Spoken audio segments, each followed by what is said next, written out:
Cheating ex, pregnancy dreams shattered. Where do I even begin? It feels like my life has become a tangled web of heartbreak and longing, a never-ending cycle of hope and disappointment. My name is Maya, and I'm caught in a situation that feels impossible to escape. It started innocently enough, a high school romance with a guy we'll call Ethan. We were young, in that bubble of first love, and for 4 years, it was just us. I was finishing up secondary school, dreaming of becoming a fashion designer, and he was my constant. My dad didn't mind him, but my mom, well, she was a different story. She never liked him, and to avoid conflict, I'd make sure she wasn't around when he visited. I know not the best way to start a relationship, but I was young. Then, he went on a month-long trip to Europe, the UK, and Germany. It was supposed to be exciting, but it turned into a nightmare. He hacked my phone, went through my WhatsApp messages, and found a conversation with my ex, someone from before Ethan. We were just reminiscing, talking about old times. There was nothing romantic, nothing to suggest we'd ever get back together. But Ethan saw it as a betrayal. We argued, and when he returned, our relationship was never the same. We'd break up, get back together, a toxic cycle. He even started seeing someone else during one of our breaks, a girl named Clara. But after 3 months, we were back together again, stronger, or so I thought. I was all in. I helped him move to a new place, cooked for him, cleaned for him, did everything a devoted girlfriend would do. But then I found out he was still seeing Clara. He denied it, of course, saying they were just friends. But I knew better. One evening, I decided to surprise him. I called, asked where he was, and he said he was at home. But on my way there, I saw him with Clara, escorting her home late at night. I went back home, heartbroken. I saw signs, a piece of clothing hidden under the bed, things that screamed, another woman. When I finally confronted him, he admitted it. He said he didn't want to lose me, which is why he lied. He even tried to blame me, bringing up my ex again, saying it was my fault for the breakups. I stayed. I know it sounds crazy, but I loved him. I believed he'd choose me. I held on to that hope for 2 years. Then, his brother told me he was marrying Clara. Families had met, plans were made. I didn't believe it until he told me himself. A month before the wedding, he sat me down and dropped the bomb. Clara was pregnant. Her father was an elder in their church, and he had to marry her. He told me he still loved me, but his hands were tied. I was devastated. I had aborted his pregnancies twice, believing we'd be together, and now he was marrying someone else because she was pregnant? I nearly lost my mind. I cried all night, but he just kept repeating that he loved me, that he had no choice. After the wedding, I tried to move on. But then 3 months later, he rented a 1-bedroom apartment for me, said he wanted to make it up to me. I took it. I needed to escape the whispers, the pitying glances. Everyone knew about his marriage, and I felt ashamed. We fell back into our old patterns. He'd visit me, and the feelings were still there.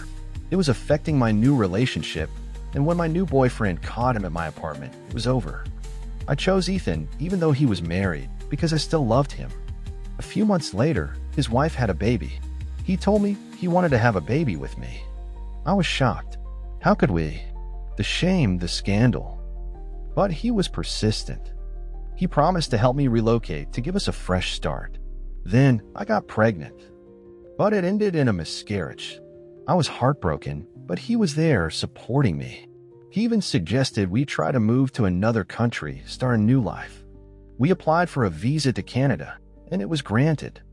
We started trying for a baby again, but nothing. We went to doctors, tried fertility pills, even artificial insemination.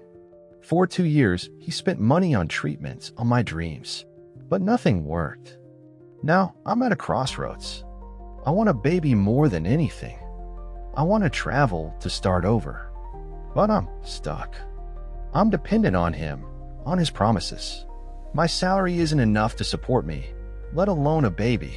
If I leave him, I lose everything.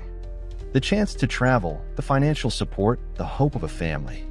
But staying feels like a slow, agonizing death. I'm trapped in a cycle of hope and disappointment, and I don't know how to break free. Let's really unpack this, shall we? You've been through a whirlwind of emotions, haven't you? From teenage love to betrayal, from hope to despair, your life has been a roller coaster. And at the center of it all is Ethan, a man who seems to hold all the cards. He's the one who hacked your phone, who broke your trust. He's the one who married another woman, who made you abort his babies, who promised you a future he can't seem to deliver. And yet, you keep going back to him like a moth to a flame. Why? What is it about him that keeps you tethered, even when he hurts you? Is it the love you once shared? Is it the hope of a better future? Or is it something else, something deeper, something you haven't even acknowledged yet? Let's talk about control. Ethan seems to have a lot of it, doesn't he? He controls your finances, your living situation, your dreams of motherhood. He's the one who decided you should move to Canada, who decided when you should try for a baby, who decided when you should stop. And you, Maya, you've given up your agency. You've allowed him to dictate your life, to make decisions for you. You've become dependent on him, not just financially, but emotionally. But what about you? What about your dreams, your desires, your needs? What about your own sense of self-worth? You've sacrificed so much for him, but what has he sacrificed for you? He married another woman, had a child with her, and yet he expects you to wait for him, to put your life on hold. He promises you a baby, a future, but those promises seem to be as empty as his apologies. And what about Clara? She's the other woman, the one he chose over you. She's the one who has the husband, the child, the life you crave. How does that make you feel, Maya?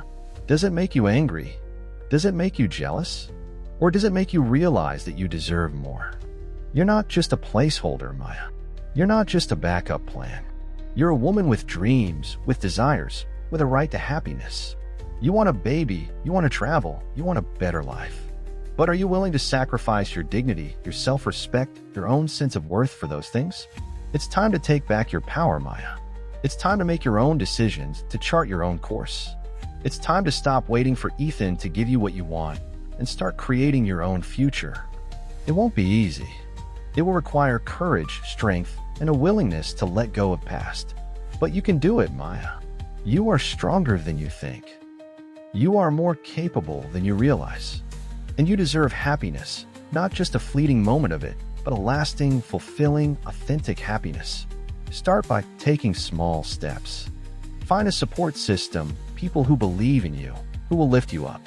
Explore your options, both professionally and personally. And most importantly, start believing in yourself. You are worthy of love, of respect, of a life filled with joy and purpose. Don't let Ethan define you, Maya. Don't let your past define you. Define yourself. Create your own story. Write your own ending. And remember, you are not alone.